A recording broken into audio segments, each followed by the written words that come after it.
Tuesday of Holy Week.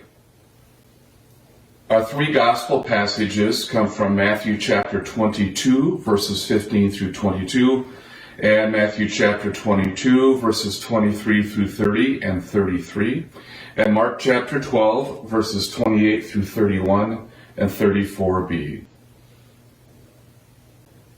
Then the Pharisees went and plotted to entrap him in what he said.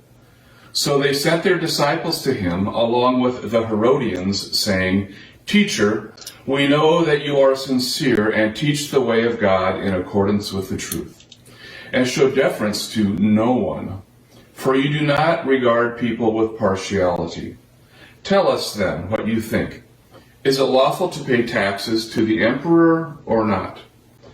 But Jesus, aware of their malice, said, "Why are you putting me to the test, you hypocrites? Show me the coin used for the tax." And they brought him a denarius. Then he said to them, "Whose head is this, and whose title?" They answered, "The emperor's." Then he said to them, "Give therefore to the emperor the things that are the emperor's, and to God the things that are God's." When they heard this, they were amazed, and they left him and went away. The same day some Sadducees came to him, saying, "There is no resurrection." And they asked him a question, saying, "Teacher, Moses said, if a man dies childless, his brother shall marry the widow and raise up children for his brother. Now there were 7 brothers among us. The first married and died childless, leaving the widow his brother. The second did the same, so also the third, down to the 7th. Last of all, the woman died. In the resurrection, then, whose wife of the 7 will she be? For all of them had married her. Jesus answered them, "You are wrong, because you know neither the Scriptures nor the power of God. For in the resurrection they neither marry nor are given in marriage, but are like angels in heaven." And when the crowd heard it, they were astounded at his teaching. From the Gospel of St. Mark.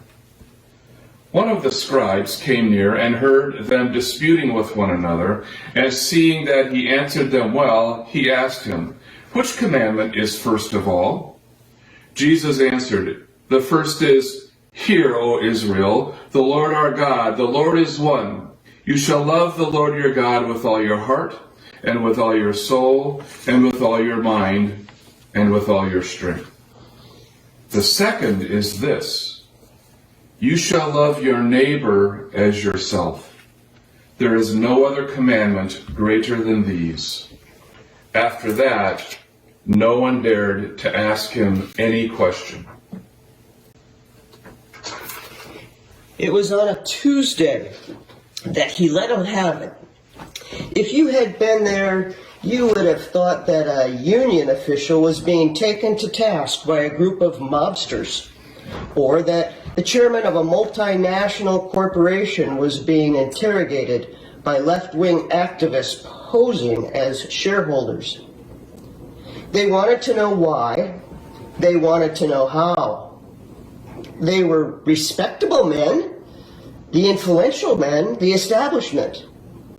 The questions they asked ranged from silly schoolyard speculations about whether you would be a bigamist in heaven if you had married twice on earth, to what's the central rule of civilized behavior. They knew the answers already, or so they thought. Otherwise, they would never have asked the questions. And, like most of us, they were looking for an argument with no intention of a change of heart. So he flailed them with his tongue, those who tried to look interested but really never wanted to be committed. That was on a Tuesday, the day he let them, or let us, have it. What are those issues, those debates, friends, of religious purity that cause us to miss the gospel of love?